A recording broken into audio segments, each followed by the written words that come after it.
everyone. Today on 1st October, we observe World Urticaria Day, the annual awareness day for patients suffering from urticaria. In our episode for the day, we will be discussing chronic urticaria, the India perspective. This is the third episode of the Urticaria Summit with the aim to raise awareness about urticaria on a national level. In our previous sessions, we have gained some knowledge about the skin disorder, and today we have a very special guest joining us now to address all the concerns about this disease in the Indian perspective. We have with us, and please welcome Dr. Sanjiv Kandhari, MD, Derma and ASCD, consultant dermatologist, Delhi, who would shed light on urticaria. Welcome to the show, Dr. Kandhari. Good evening, Anisha, and thank you for taking me up on the show. And I welcome every participant on this platform who's joined us on this Urticaria Day, and let's learn the whole business together. Yes, I'm Anisha Nair Thapan, your host for the day, and I'm excited to know more about urticaria through this interaction. So let's start with this discussion. Dr. Kandhari, skin allergies are amongst the most common dermatological disorders. But in India, do we tend to, underestimate skin allergies in India? We'll go very quickly. It's not a major issue to be worried about. Yes, Anisha, you're right. Skin allergies are fairly common, but they can manifest in different forms. It could come from an infection, it could come from a drug, it could come from food, it could come from an insect bite, it could come from any source. It could be a pollutant which is causing it, it could be a gas which is giving rise to it, could be something that you've injected, something which you've applied on your body, which could give rise to. So it occurs in different forms. And there are allergies which look like allergy, but they are not really allergies. For instance, chronic urticaria itself, it's not an allergy itself, it's an autoallergy. Autoallergy or an autoimmune allergy in which your self-antigens or your own system is working against you. It's nothing from outside which is coming in. But most of the people that I've seen in India, they think that it's something to do with food, by and large. Well, I think we should start taking these allergies seriously. Otherwise, eventually they can progress and lead to serious problems. Right. Dr. Kandhari, you said most people associate this with food. So are you saying that people associate that I will have a particular reaction if I eat a particular food? And, how does urticaria manifest itself? How do you recognize it as a patient? See, urticaria comes to us, either it can occur spontaneously or sometimes it is induced, which we call a physical urticaria. And what happens in urticaria is that you have red patches or blotches, which we call hives. They can occur spontaneously. They can also be sometimes induced by heat, cold, pressure, and things like that. These wheals are often accompanied by sometimes a red blotchy thing, which is much deeper, which we call angioedema, which can occur in all the three layers of the skin. And these occur daily or often, sometimes not daily, but every other day. They last less than 24 hours and leave no trace in our body. That's, this evanescent nature of the redness and itchiness is the most important diagnostic tool that it is an urticarial lesion. But you're saying that it comes and goes quickly? Yeah. It can occur on any part of the body, but it must go away in 24 hours, usually. Okay, and on Without its own? leaving a trace on its own. And then occur at another site. Oh, but can you say that there is any connection between a food allergy, like you mentioned, hot, cold, or there could be, environmental stimuli? Are certain kind of foods also environmental stimuli? Can they stimulate an outbreak of urticaria? Urticaria, there are two kinds of urticarias. One is less than 6 weeks in duration, and one is more than 6 weeks in duration. Okay. The less than 6 weeks is called acute urticaria. This acute urticaria can be often induced by food. But chronic urticaria, which is more than 6 weeks in duration and can sometimes last years on end, or months on end, often is not associated with food, but sometimes, tinned foods, etc., can give rise to, that is, preservatives. But by and large, food is more often associated with acute urticaria than chronic. And Okay. it's usually the proteins which are responsible in the food. Okay. Um, how does acute an acute episode? I'm imagining is one that comes and it goes quickly. Whatever if there is a stimulant, if the stimulant is removed, it acute urticaria also goes away. How does chronic urticaria differ from acute episode, and how does it affect the quality of life of a patient? Well, you've asked a very good question. The chronic urticaria, because it lasts for a longer period, that's why it's called chronic. It Mm, occurs more than 6 weeks in duration and often affects the quality of life to the extent that it's been compared that it is as bad as those guys who are suffering a chronic disease, something like myocardial infarction of the heart. Their mm, lives are quite difficult. Like, for instance, in a child, if the child can't sleep at night, the whole night he's not sleeping because of urticaria, he's itching and he's uncomfortable, mm, then not only him, but his whole family is disturbed. And mm, when they get up in their morning, it's they can't go to work because they are tired. And mm, this often results in, if it's in an adult, yes, it can occur in career being affected. If it's in a child, the school can be affected. And the whole household is getting affected. mm, Then also the quality of life, I can give you a few instances. There was a patient of mine mm, who said, I'm suffering with my marital relationships, because the whole night the guy is itching or the partner is itching. And this goes on not only one day, but years or months on end. So it can be a very difficult problem. And, it can sometimes they can go into anxiety. They start becoming afraid. mm, Sometimes if they have angioedema is a swelling which can occur suddenly on the lips, they can suddenly on the eyes, and then mm, sometimes it can involve the respiratory tract. So, they stop breathing at times. So mm. they start becoming afraid that, I may be able to get it. So that fear can be something which can be really uh, disastrous for a patient and his life. And Mhm, sometimes this anxiety and depression can lead to problems which we have to refer at times to a psychologist or a psychiatrist, and then he has to help them. And we have a lot of counseling is needed on these patients. mm, So mhm, therefore, the quality of life issue is a major issue in chronic urticaria, which is not so in acute urticaria, which mm, once you identify that this is the mm, cause, acute urticaria usually occurs because of either food or it's mm, a drug or it's an infection mm, being the commonest. So you recognize the infection, you treat the infection, and the urticaria goes. mm.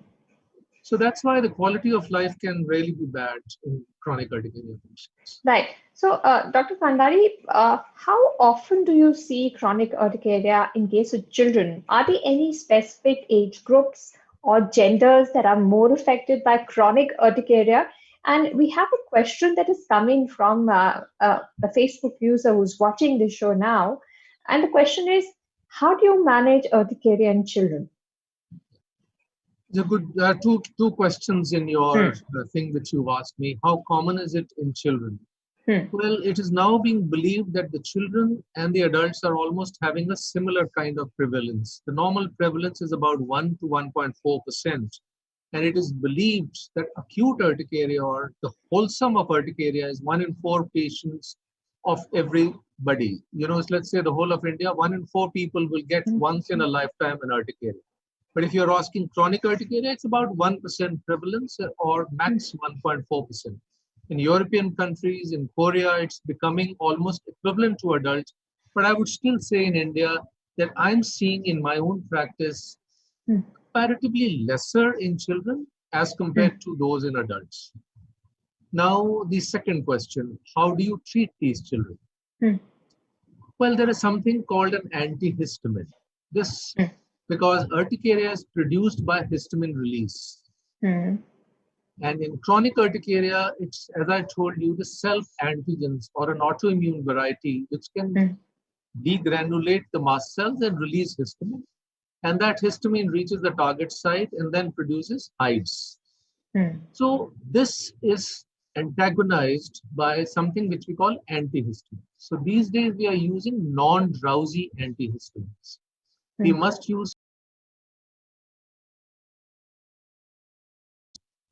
If it affects the sleep of a child, then the cognitive function is impaired. When he goes to school the next day, he can't He's perform sleepy. well. So if he has an exam or something, or Hmm. he has a class, he can't perform very well. He's all the time sleepy. Hmm. So therefore, in children, one has to be extremely careful that we use non-sedative antihistamines, which are safe Right. also. We must use Right. them daily, and we must use them continuously. Sometimes, in children and in adults, we have to Hmm. double the dose of these antihistamines. So don't be surprised if your doc tells you, you have to double the dose in chronic urticaria. We can go up Hmm. to 4 times the dose sometimes. So Okay. all these issues are there in treating, but in children, yes, most important is use non-sedating antihistamines. Right. So, as much as I understand, antihistamines are used when you have an allergy, but you're saying chronic urticaria is not an allergy, it's an autoimmune response. So, for how long do I take these, anti-allergens like antihistamines? Because if I have, allergic rhinitis, then I will take it for maybe 2 weeks, 4 weeks, and once I get better, I'll stop. So when it comes to urticaria, say I'm taking the antihistamines and I get better, should I stop? No, I think that's not something which one does. Normally, this urticaria comes and goes, that's why Hmm. it's called chronic urticaria. So in these patients, you have to take it for a much, much longer period, at least for about 3 to 6 months time. And Hmm. then we have to stop and see or decrease and see the drug, whether he's behaving well, how often are these coming. And we have tools to do that, which we call urticaria meters or Hmm. urticaria activity scores that we have, which we use in our practice to Hmm. measure or assess how much is he having. And that can help us and the patient both go along. So a lot of counseling is needed because you tell a patient that you got to take this drug for 3 to 6 months or maybe sometimes a year. It needs a lot of counseling and a lot of perseverance on the part of the doctor to Hmm. convince that this has to go on. But I must say these drugs are safe and they can easily Hmm. be taken, and Hmm. it causes no problems in any way to the patient. Dr. Kandhari, you said that the treatment could stretch over a long time, but you also mentioned that the doses are sometimes tweaked, and you have methods to assess the degree of urticaria. So, what kind of follow-ups are required? Say, I'm an urticaria patient, and I've started having, the treatment, the long-term treatment, and 2 months later, I have an episode. Then is that when I approach my doctor and then review the kind of dosage? Uh, how is the follow-up schedule mapped out? The way I tell my patients is like this, that if he gets well, I ask him, you give me a call every morning for the first week, Hmm. how you are doing, or just message to me. And Hmm. after that, I make it okay every other day. And then, once a week, you at least let me know how things are going. So if things are going all right, we don't interfere. We just Hmm. don't give them any treatment. But the moment he starts, he must start the treatment, and it must not be as and when required. It Hmm. must be on a prolonged basis. Ongoing. But this then requires a very strong patient doctor bond as well. Yeah, because you tend to build these bonds. You see, whenever a patient comes to us, you talk to him, and if he's relieved, naturally, he would Hmm. start having faith in you, and he would And he would listen to trust the his drugs that doctors. you sort of tell him of. And if he's my old patient, they believe you, they trust you. Hmm. Hmm. That is a beautiful part of medicine, that there's a bonds which Hmm. occurs between you and the patient, and you almost Patient. become a part of the family. Right. We're getting a few more questions coming in Yeah, on sure. Facebook. One of the questions being asked is, are these drugs safe to take over such a long time? You said they don't make you drowsy. That's great. But could they have any other side effects that could harm my body in the long term? Anisha, there are two kinds of drugs which are available in the market these days. One Hmm. is called the modern antihistamines, which are non-sedative and they Hmm. have very little side effects. The earlier ones, I don't want to name them because it's not fair for me to name them, but earlier ones, which were the sedating variety, had a lot of side effects.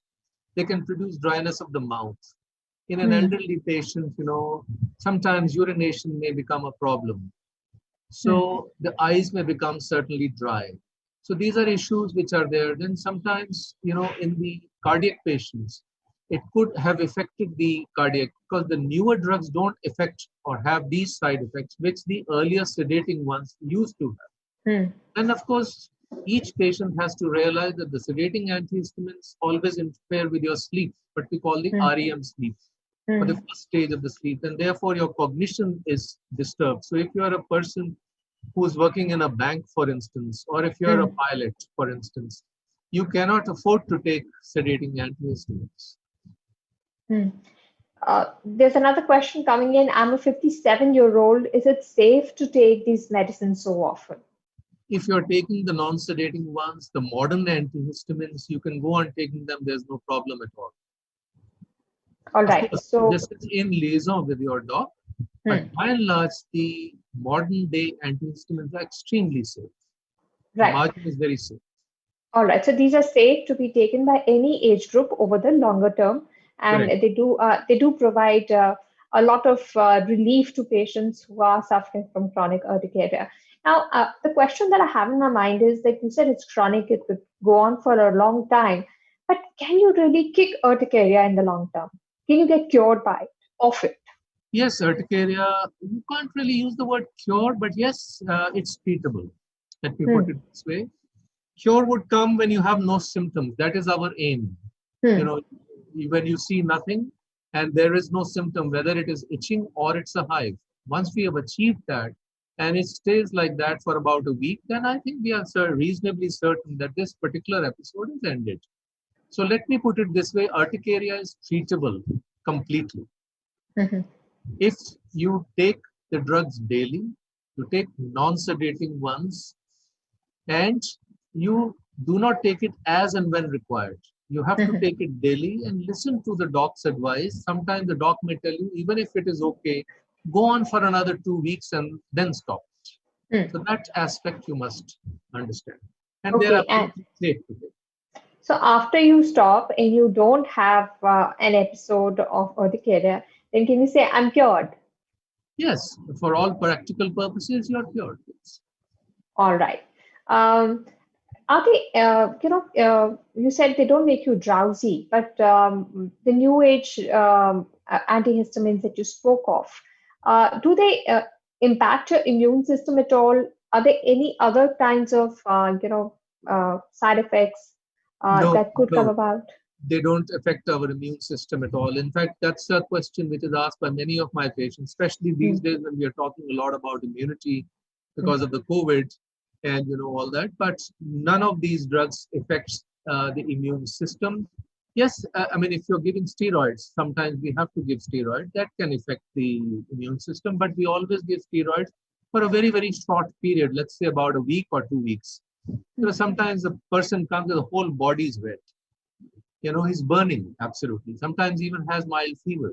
So in those cases, you have to give a steroid dose along with antihistamines to control the acute problem and then only give antihistamines.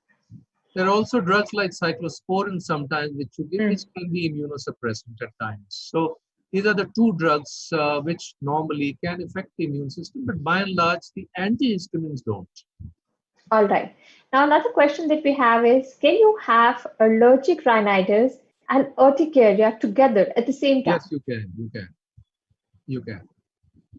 But you're saying that allergic rhinitis is really an allergy-related issue, and urticaria may not be an allergy-related Well, issue, but two you can things have it both occurring together. together is possible.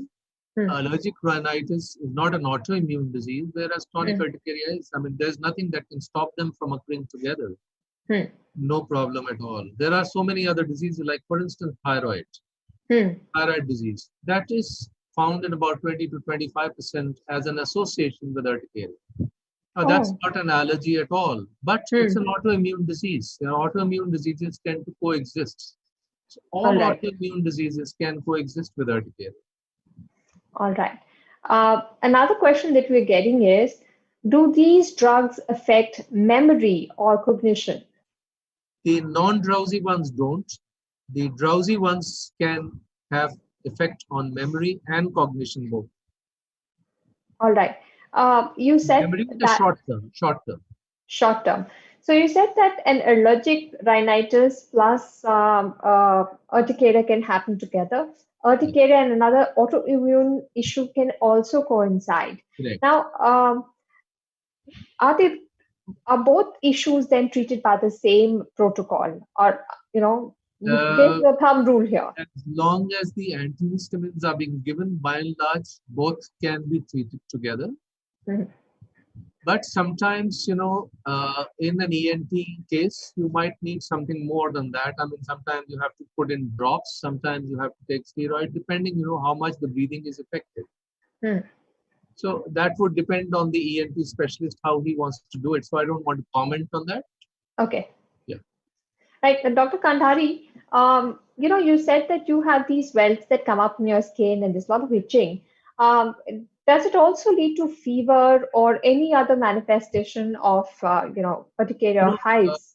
yeah, if urticaria is all over the body, Hmm. sometimes it can give rise to a mild fever. All The whole right. body is red. Hmm. So there's a lot of circulation in the whole system which is going on, and everything is very active. That moment of time, yes, you can have a mild fever. The moment the urticaria settles down, the fever settles And what is the course of treatment for somebody who may come with such a widespread, um, case of urticaria? down. I did mention that in these cases, sometimes we have to use a short course of steroids. Okay. In such cases, you would use Yeah. steroid, and then, of course, the long-term treatment of Similar, taking antihistamines. sometimes when the throat is involved, or the lips are involved, and the lips become very big, or the throat or the trachea starts getting involved, then it's like an emergency. So sometimes you even use a drug called adrenaline, Hmm. which can be of use to these patients, or a intravenous steroid, which you sometimes have to give, or intramuscular steroid, which you have. Right. Those are emergencies. Those are absolutely. Emergencies. So I just want to understand, when does an emergency situation present itself? Say I have no idea. I've never had, urticaria in my life. How do I recognize, an onset of an episode that could be very urgent, that If needs immediate help?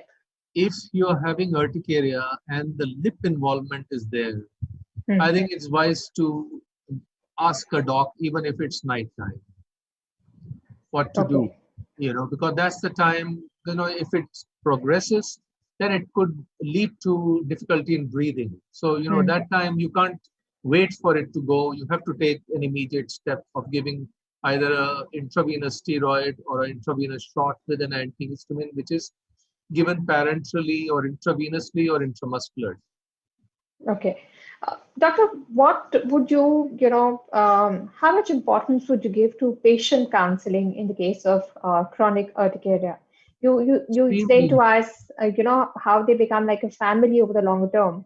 But you also mentioned it becomes very delicate because this entire chronic problem also leads to psychosomatic problems. So, how critical is the patient counseling bit here? Extremely critical. The most important is right from the beginning, you have to tell him it may Hmm. last long. It may last long. You keep on telling them. And Hmm. so they are mentally prepared for it. And then they start listening to you and they start taking the drugs. And if they are taking the drugs, they don't go into so much of problems. The Hmm. problem comes when they don't listen to you and they start doing it themselves. And then they have acute episodes. So the whole thing sort of becomes very serious. Hmm. Because they've not been taking a drug, or they start saying that, okay, probably, he'll give me the same drugs and I'll manage myself. So Hmm. that's the time they take it as and when required. But that Oh. doesn't really help, you know. Hmm. So you got to take it seriously, keep on discussing with your doc and listen to his counsel, and then Hmm. things go the right way. Right. And you also mentioned that follow-up should be regular, not just in case of an episode, right? Absolutely, absolutely. Right. So, in all, what kind of message would you like to give to the audience? First, for those who fear an episode coming on, because like you mentioned, it completely affects your Well, it's a quality of bacteria. life. Let me first say one small thing, and that is urticaria is treatable and often curable. Once the disease goes away, for all practical purposes, it is gone. Hmm. Use non-sedating antihistamine. Use them daily, not on a basis that, as is required. That I have urticaria today, I take a tablet.